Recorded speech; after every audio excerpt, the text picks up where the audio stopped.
Welcome to On the Couch, and today we're going to talk about our draft annual plan and budget, and we've invited our Director of Corporate and Commercial Services along today, Lynch. Thank you for joining us. You're welcome. This is your first time on camera, is it not? It's my first time on camera, yes. Ah, yes, and it's a joy, yeah? You're excited Yes, about I am this? excited. Yes.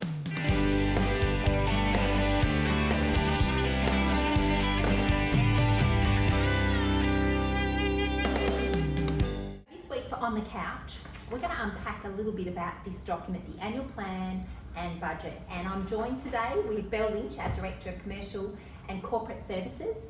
And so, look, Belle, I thought you might be able to help us unpack the big question: where is Council at in our financial capacity moving forward? Sure, it's a very good question.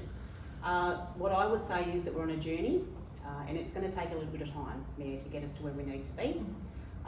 There are a couple of reasons that we find ourselves in this present, financial situation. The first of that is the rate reduction strategy that the council started many years ago. It's fair to say that was for the right reasons, so everyone is now getting the benefit of that by a reduction in their rates. But what that did was it meant that it's left the council without the cash that it needs to run its business. And then we had COVID on top of that, which exacerbated the issue. So and inflation. And inflation, which was a subset of COVID. So that's why we find ourselves in this situation, and it will take a few years to rebuild. I do say that we're in budget repair mode at the moment, but the council have done some really great work in actually making some really bold decisions of late to cut costs, which is great, and we will get there. But it will take a little time. So while I say that we are in budget repair, there's some really great stuff in this year's budget that we probably need to let our community know about, Mayor. Absolutely. Yeah. So let me just tell you, we've got 5 key strategic objectives that we've been working hard to deliver. Of course, we've got the Burnie Arts and Function Centre, the refurb, $20 million worth.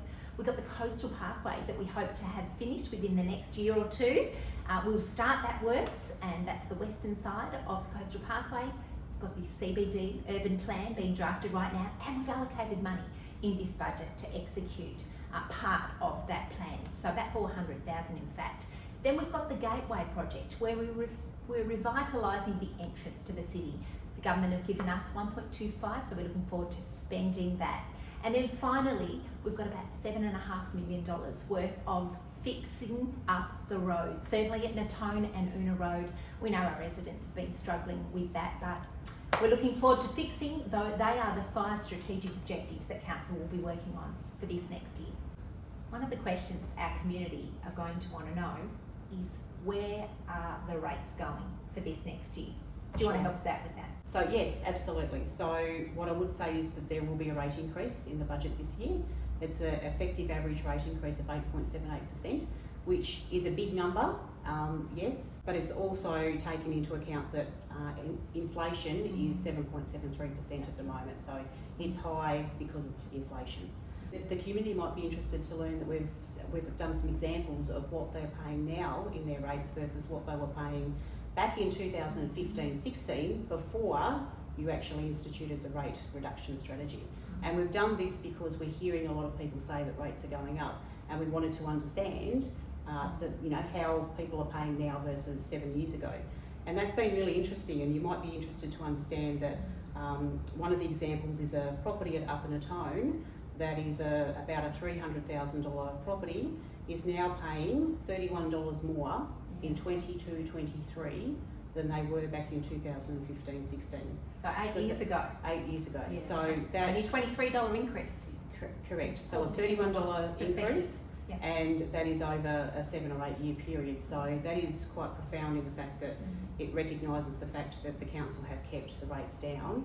And in actual fact, if you look at what we should be charging our community, if we had have just put the rates up by CPI each year, there's a saving of about $238 per year that property is saving alone. So while rates is, of course, the largest income source that we have, we do get a lot of other income through other sources now.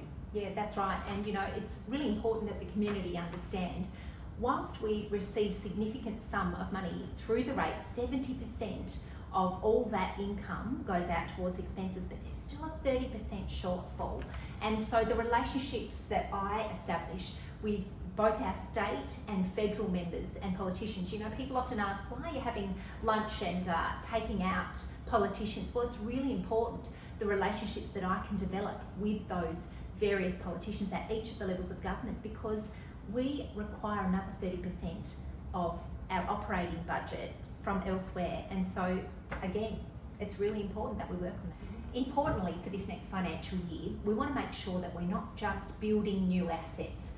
We want to look at the assets that we have, consolidate and figure out what do we need to invest in, what's important for this community. Yeah, that's very true, Mayor.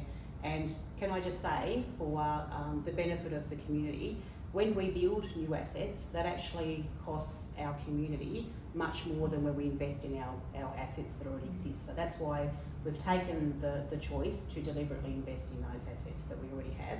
So Burnie, we want to invite you to bring us your feedback. What do you think about the way that we've chosen to spend that scarce resource of ratepayers' money? Please come along to a workshop session, have a look in the link below, and that will give you all the details both to the document and where those sessions. Now, Belle, you're hosting a number of these sessions. I am, yes. Is that right? It is, yes. We've already had one, and there's a number of them over the course of the next couple of weeks. There's an online session as well. So we really encourage everyone to come along and have a chat, and we will explain to you the budget and what's proposed. And it's really important that everybody is informed about what's being proposed before they actually provide their feedback. So come along and have a chat. Thanks so much, Belle. Thanks, Burnie. Bring your feedback to us.